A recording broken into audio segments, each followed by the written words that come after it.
Welcome to the Slop Farm. Enjoy the video. You start by preparing the gear.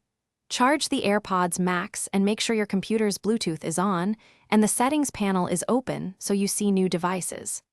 Once done, press and hold the noise control button on the right ear cup until the status LED flashes white. That puts the headphones in Bluetooth pairing mode so your computer can discover them. Make sure the AirPods are near the computer. Close proximity speeds discovery, and avoid other active Bluetooth devices to reduce interference. You now tell the computer to connect. On Windows, go to Settings, Bluetooth and Devices, choose Add Device, then Bluetooth. On Mac OS, open Bluetooth in System Settings and watch for AirPods Max. Select the listing when it appears and accept any pairing or PIN prompts. Usually none are required. Once connected, the system will set the AirPods Max as an audio output.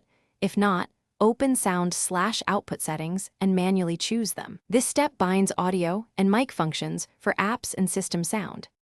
You finish by confirming audio and microphone functionality in your computer's sound settings and test with music or a call. If the headphones fail to connect or show limited features, reset them by holding the noise control button and digital crown together for about 15 seconds until the LED pulses amber then white, then retry pairing. If you hear stutter or dropouts, make sure no long obstructions exist. Toggle the computer's Bluetooth off and on, and move the headphones closer to eliminate interference. Thanks for watching. Consider subscribing if we helped you today.